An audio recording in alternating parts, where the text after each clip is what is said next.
সূরাতুল বাকারা 238 নম্বর আয়াতটা রয়েছে। 200 নম্বর 38 আয়াতের মধ্যে আল্লাহ তাবারক ওয়া তাআলা বিশেষভাবে নামাজের হেফাজতের কথা বলেছেন। হাফিযু আলাস সালাওয়াতি ওয়াস সালাতিল মুসতা ওয়া কুমু লিল্লাহি কানিতিন। তোমরা নামাজের হেফাজত করবে, নামাজ তোমরা সঠিকভাবে তোমরা আদায় করবে। ওয়াস সালাতিল মুসতা, 5 ওয়াক্তের নামাজ, 5 ওয়াক্তের নামাজে তোমরা করবে। বিশেষভাবে আল্লাহ সুবহানাহু ওয়া তাআলা ওই 5 ওয়াক্তের নামাজের মধ্য থেকে একটা নামাজ যেটা হচ্ছে মাঝের মধ্যবর্তী নামাজ, সেই মধ্যবর্তী নামাজটাকে বিশেষভাবে আদায় করার কথা বলেছেন।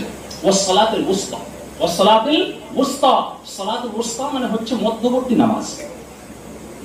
এখন এই মধ্যবর্তী নামাজ কোন নামাজটা, এ সম্পর্কে উলামায়ে কিরামদের মধ্যে একটু মতভেদ আছে। ওয়াস সালাতুল উসতা, আল্লাহ তাআলা কি বললেন এখানে?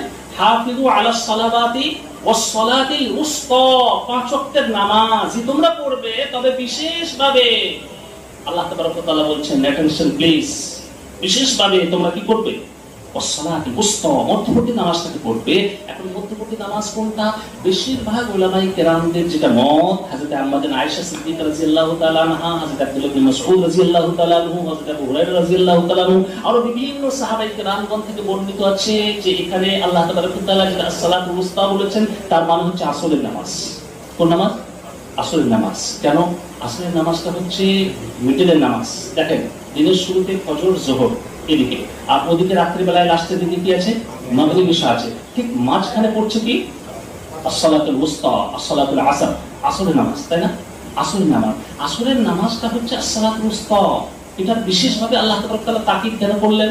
এই জন্য করলেন যে এটা কাজকর্মের মানুষেরা কিন্তু এই সময় কাজের মধ্যে খুব বেশি মশগুল থাকে, ব্যস্ত থাকে, আর নামাজটাকে ছেড়ে দিতে পারে। ওই জন্য আল্লাহ তাআলা বিশেষভাবে এই নামাজটার কথা বললেন। বুখারী শরীফের হাদিসের মধ্যে এসেছে, জনাব রাসূলুল্লাহ সাল্লাল্লাহু আলাইহি ওয়াসাল্লাম বলছেন, মান ফাতাহু সালাতুল আসরি ফাকান্নামা উতিরা আহলুহু ওয়া মালুহু, যে ব্যক্তি আসরের নামাজটা ছেড়ে গেল, তার যেন পরিবার, পরিজন এবং সমস্ত ধন সম্পদ সবকিছু লুট হয়ে গেল। একটা মানুষ মনে করেন যে একটা ডাকাত এসছে, আর ডাকাত এসে তার বাড়িতে যত সম্পত্তি ছিল সেগুলো লুট করে নিয়েছে, আর তার বাড়িতে যত সদস্য ছিল সব সদস্যগুলোকে মেরে দিয়েছে, শুধু তাকে একা ছেড়ে গেছে। এখন বলুন যে সে পৃথিবীর বুকে কতটা অসহায় হবে? অনেক বেশি না? তার সব আপনজন সব চলে গেছে, আর ধন সম্পদ সেগুলো চলে গেছে। এখন তার বেঁচে থাকা একদম মরণের সমতুল্য, তাই না?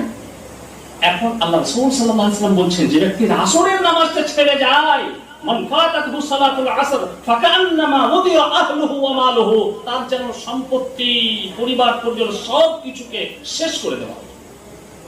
তবে কিছু কিছু মুফাসসিরিনগণ কোরআন মাজিদের এই তাফসীরের, এই আয়াতের তাফসীর করেছেন যে as-সালাতুল উসতা মানে হচ্ছে সালাতুল ফজর। সালাতুল উসতা মানে কি? সালাতুল উসতা যেটা কোরআন মাজিদের মধ্যে আল্লাহ তাআলা বলছেন যে মধ্যবর্তী নামাজ, তো এই মধ্যবর্তী নামাজ মানে হচ্ছে যে এটা হচ্ছে কোন নামাজটা? ফজরের নামাজ। কারণ হচ্ছে ফজরের নামাজটা দেখেন, যেটা চাঁদের মাস বা চাঁদের যেটা দিন, সেই দিনটা কখন থেকে শুরু হয় বলবেন? মাগরিব থেকে শুরু হয়, কিন্তু হয় না? প্রথম রমজান দেখবেন, যেই আপনার চাঁদ উঠে গেল, এখন কিন্তু রোজা রাখা শুরু হয় না, কিন্তু তারাবিটা শুরু হয়ে যায় না?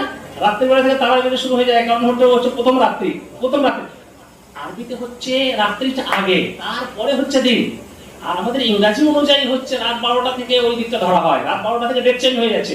আরবিতে কিন্তু রাত 12টা থেকে ডেট চেঞ্জ হয় না, ওই মাগরিবের দিন সূর্যাস্ত হয়ে গেল, সঙ্গে সঙ্গে কি হয়ে গেল? দিন সূর্যাস্ত হয়ে গেল, সঙ্গে সঙ্গে ডেট চেঞ্জ হয়ে গেল, নতুন ডেট শুরু হয়ে গেল, মাহে রমজান শুরু হয়ে গেল তখন থেকে। এখন দেখো, মাগরিবটা হচ্ছে চাঁদের আপনার অনুযায়ী বা আরবি অনুযায়ী, মাগরিবটা হচ্ছে দিনের মানে ডেটের একটা ডেট শুরু হচ্ছে, সেই দিনের প্রথম নামাজ। ঈশার নামাজ হচ্ছে দ্বিতীয় নামাজ, আর সালাতুল ফজর, ফজরের নামাজটা হচ্ছে একদম মিডল পয়েন্ট।